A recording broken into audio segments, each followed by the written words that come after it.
Vamos lá então. Bom dia, boa tarde, boa noite. Meu nome é José Guilherme, ou vocês podem me chamar de Zé. Enfim, hoje nós vamos falar sobre um autor chamado Frederic Vilhelm, ou mais conhecido como Nietzsche.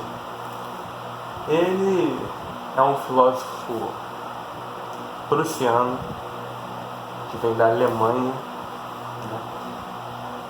E ele nasceu num período entre 1844 e foi até 1900. E nesse período estavam acontecendo várias revoluções científicas, como questões fisiológicas, psicológicas, do modo de vida que se pensava a intelectualidade, seja nas ciências humanas, nas ciências naturais e nas ciências exatas.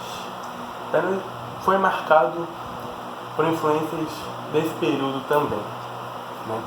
Enfim, esse autor, Nietzsche, ele começou a carreira como alguém da área de filologia, ou seja, o estudo das letras clássicas, lá na Grécia Antiga, Roma.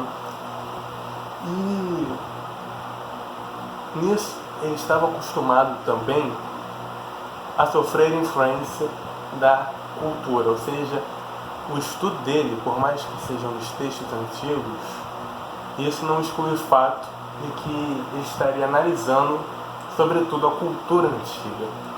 Então isso deu para ele uma margem de como analisar a cultura antiga e sendo transportada também para os dias de hoje, daquela época no caso, né? E quando ele foi escrever o primeiro livro dele,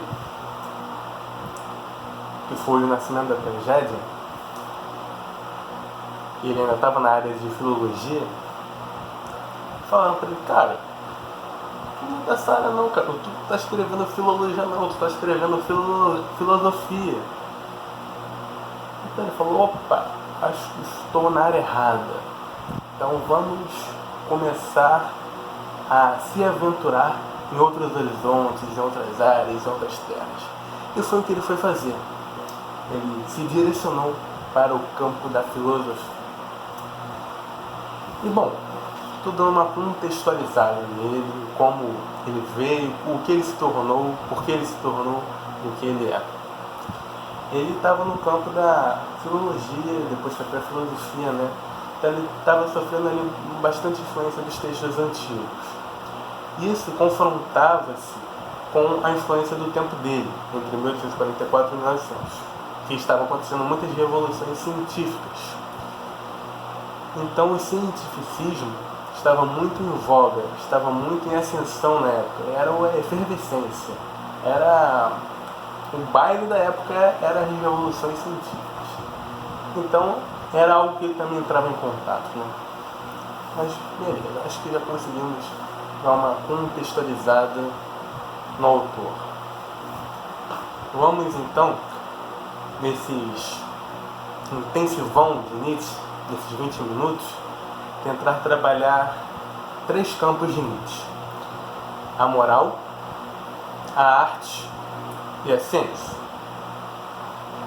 Vamos começar, sobretudo, pela moral. O que era moral para Nietzsche? Moral para Nietzsche era um campo de estudo onde as noções dos hábitos, dos comportamentos relacionais, dos comportamentos de se viver em sociedade eram marcados pelo fator histórico. Ou seja, cada tempo, cada época teria seus hábitos, seus comportamentos e suas noções morais.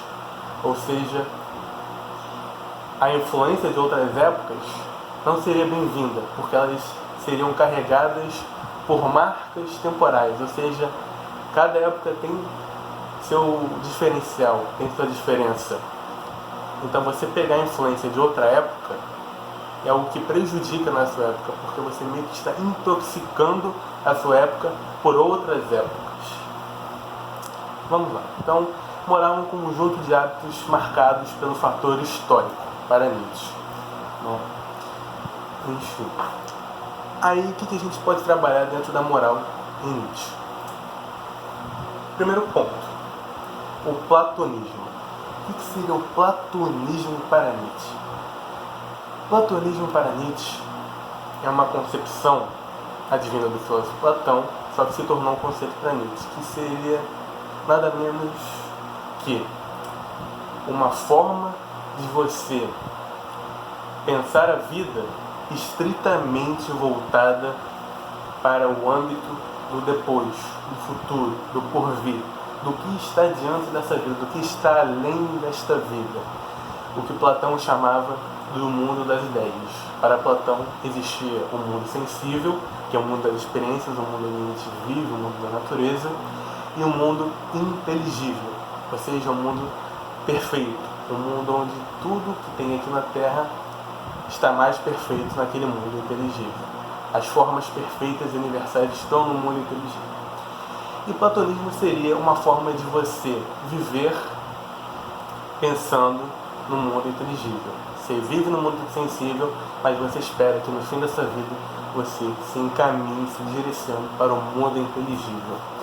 Então seria uma forma de você viver a sua vida pensando no futuro, pensando no que vem depois, o que acaba por desembocar em algo: vou me resignar, vou me reprimir, vou deixar para viver depois, vou esperar a vida passar até que eu chegue no ápice dela, que é o mundo inteligível, que é o mundo das ideias.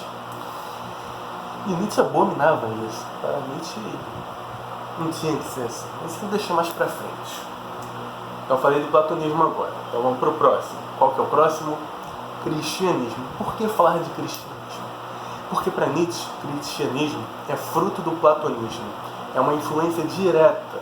O platonismo influenciou o cristianismo. Um tem influência do outro.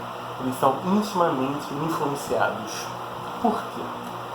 Porque, seguindo a lógica de Platão, você tem um mundo sensível, mas você quer atingir, você quer ascender ao mundo inteligível. E na lógica do cristianismo, você tem a Terra, mas o seu objetivo é chegar ao céu, é chegar a Deus, é chegar com todo mundo lá no céu, ascender e viver com Cristo. Então vocês percebem que é uma lógica bem parecida, só que se trocam os termos. Ao invés de mundo sensível e mundo inteligível, temos terra e céu. E nessas semelhanças, uma coisa se deteriora, uma coisa se intensifica. A forma de se negar a vida aqui na Terra em prol da vida lá no céu se afirma, se intensifica. Como que se intensifica? Porque é preciso se resignar, é preciso se reprimir, é preciso tomar boas ações, porque se eu não tomar boas ações, se eu não tiver boas ações, eu não irei para o céu.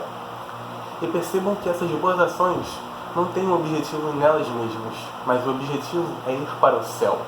Isso é uma visão de cristianismo que algumas pessoas têm e tem algumas interpretações. E essa foi o que Nietzsche viu que acontecia na época dele, que as pessoas eram boas, faziam as coisas não porque elas queriam fazer, mas porque elas queriam ter a recompensa divina, ou seja, ir para o céu, na concepção cristã. E Nietzsche certamente não gostava nadinha disso, dessa concepção, né? De você negar a vida aqui na Terra e aprovar a vida que não temos, a vida que teremos, ou seja, a vida futura que talvez teremos. Isso é uma forma para Nietzsche de você deixar de viver, de você deixar de sentir a vida, de você deixar de sentir as pulsões que a vida pode lhe apresentar. Nesse sentido, a gente encaminha para um conceito que é bem conhecido, é bem popularmente divulgado. Conceito do Nietzsche chamado de niilismo. Acho que a maioria das pessoas já ouviu falar de niilismo, mas se não, vou deixar bem explicadinho. Não tem só um conceito de niilismo.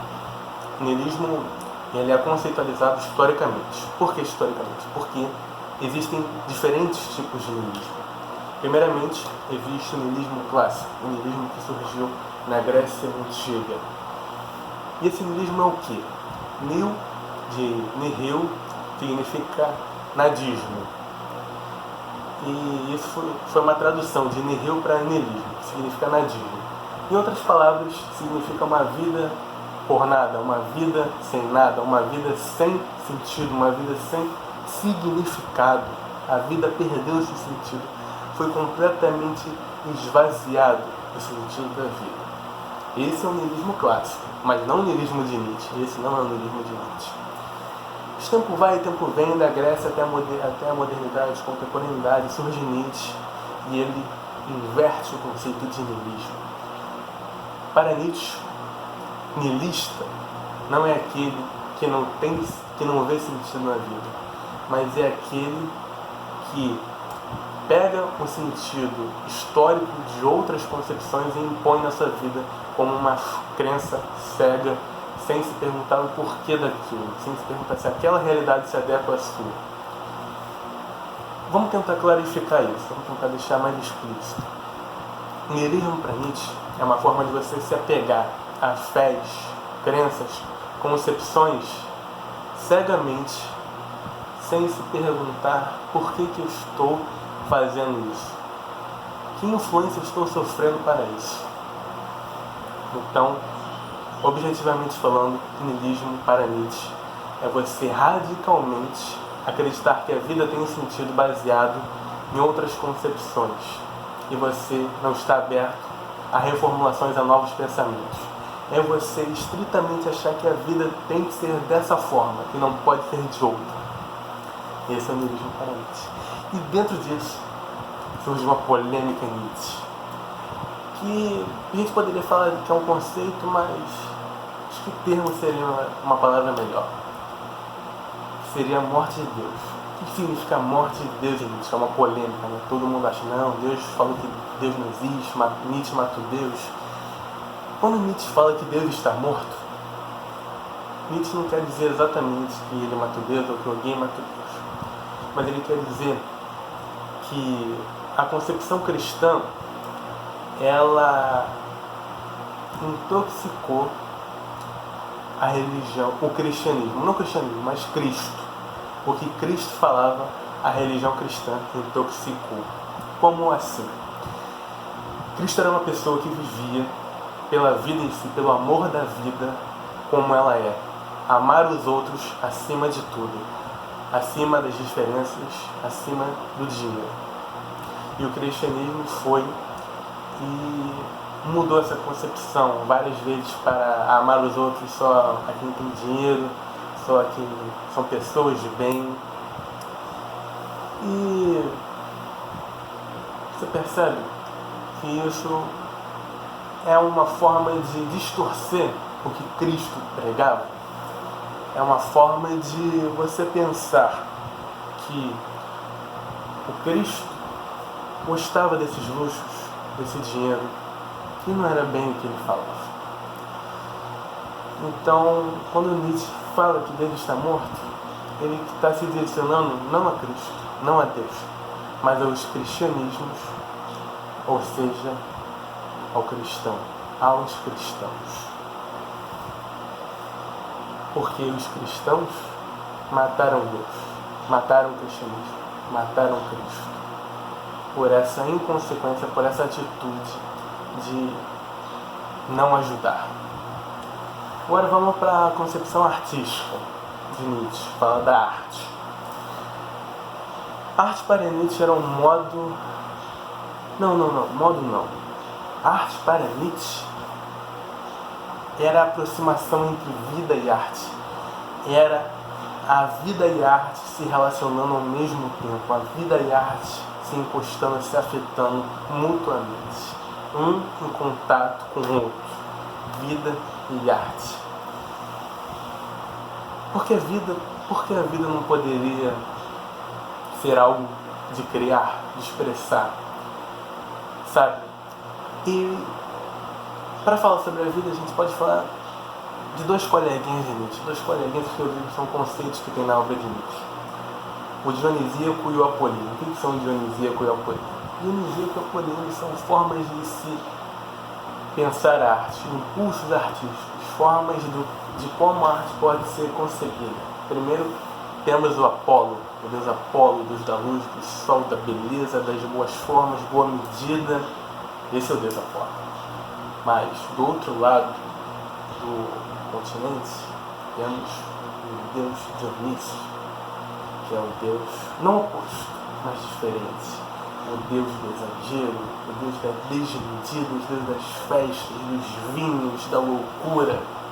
Percebam que, por mais que possam parecer opostos, não são opostos. São diferenças não contraditórias, que não se anulam, mas diferenças. E para Nietzsche, a comunhão desses dois, a junção desses dois, era uma forma de se ver criativa, um modo de se reinventar a vida, um modo de criar vida, de produção de vida, de criar vida de diferentes maneiras. Então percebam que para Nietzsche a vida não era algo definido, algo que está dado, que está configurado no sistema que tem que ser assim. Para Nietzsche, a vida é mais, a vida é criação de sentido, criação de vida. É afirmar que a vida não tem um valor só, mas que a vida tem uma multiplicidade, a vida tem uma gama, tem muitos sentidos. A vida é aquilo que você dá a ela, é o sentido que você dá a ela. E tem um conceito-chave fundamental nessa parte de Nietzsche. E o conceito é esse: não se assustem com o nome. É um nome de pode assustar, mas é um nome tranquilo que eu vou explicar. O conceito é transvaloração dos valores ou de todos os valores. O que é transvalorar? O que é uma transvaloração?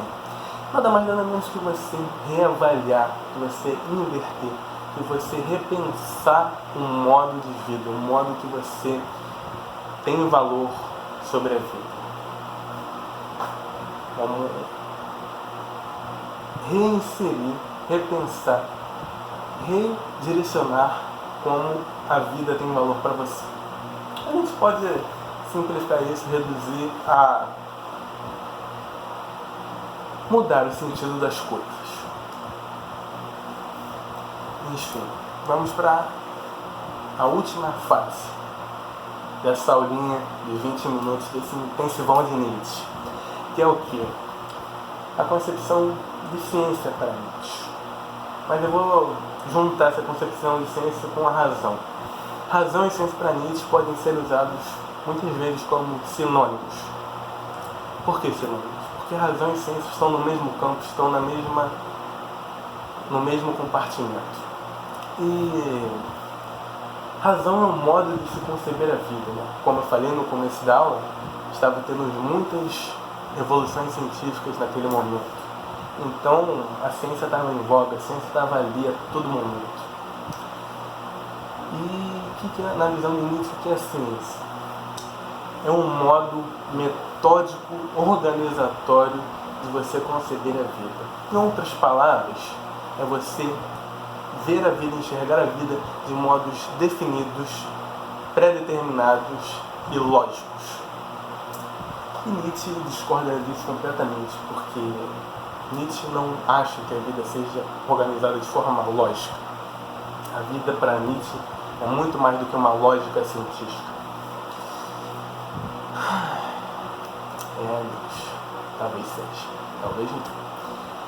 E nesse campo, né, da razão e da vida além da razão, tem dois saberes para Nietzsche que entram em conflito: o saber científico e o saber mitológico. Qual a diferença entre um e outro? O saber científico é o que a gente está mais acostumado, entre aspas, né? Que é mais que se vê assim, que é mais valorizado. O saber científico é aquele que é pautado pelas regras da razão, do raciocínio lógico, onde 1 mais 1 necessariamente igual a 2, do que A mais B vai ter que se seguir de C. E é basicamente hipótese, experiência conclusão. Você faz uma coisa e você espera a resposta dela. Ação e reação. E o que seria o saber mitológico? Seria o saber mais pulsante, mais sentimental, emocional, onírico, dos sonhos, mais mitológico, de figuras, gravuras, formas, sensações que você sente assim. E com esse saber você consegue captar coisas que a razão, que o saber científico não capta. Que o saber científico não capta. Ele não consegue invadir essas esferas que as sensações, que as emoções, que as figuras ilustrativas conseguem nos dar. Né? E Nietzsche vai criticar uma coisa no saber científico. Não no saber científico especificamente, mas na forma como as coisas estão sendo ditadas e postas. A religião racional. Antigamente, o Deus que as pessoas tinham fé, que as pessoas tinham crença, era religião. Mas agora, as pessoas têm fé não mais na religião, não mais em Deus, mas na ciência, no modelo científico de vida pautado sobre regras lógicas. Então Nietzsche vai ver essa transição de um Deus que tinha fé nesse Deus, tinha crença nesse Deus, para uma transição do Deus mitológico cristão para um Deus ciência racional. E agora, para finalizar, 2 conceitinhos chaves de Nietzsche, que a gente conseguiu abordar tudo que a gente queria falar aqui, mas vamos dar um bônus, uns pós-créditos aqui. Primeiro conceito, amor fati. Para Nietzsche, o que seria o amor fati? Amor fati para Nietzsche é um amor ao fato, um amor ao destino, um amor à vida, apesar das dificuldades, dos sofrimentos que ela contém. Ou seja, por mais que a vida seja muito difícil, que a vida seja uma das coisas quase insuportáveis, a vida tem sua beleza, a vida tem como ser deslumbrante, tem como ser bonito, tem como ser carinhosa, tem como despertar saudade, sentimentos bons. Então, amor fati é você amar a vida apesar de ter as dificuldades, porque você reconhece que as coisas boas da vida valem mais a pena do que as coisas difíceis da vida. E um conceito fundamental para fechar essa aula é o conceito de super-homem, que é uma tradução meio equivocada, que seria mais adequado falar além do homem. O que seria o além do homem, o super-homem? Além do homem seria uma espécie de um indivíduo que conseguiu superar as barreiras morais, afirmar que aquilo que a vida, aquilo que as pessoas e tradições quiseram me impor, eu superei, eu fui além daquilo. Não um além de ser melhor, de ir para cima, de vertical, mas o além de eu conseguir adentrar nessas barreiras, demolir essas barreiras, quebrar essas barreiras que me impuseram. Então, o além do homem seria você atravessar as concepções e barreiras morais que lhe foram impostas. Enfim, agora finaliza essa aula. Bom dia, boa tarde, boa noite, ou para mim, boa madrugada. Enfim, espero que eu tenha conseguido ajudar vocês de algum modo.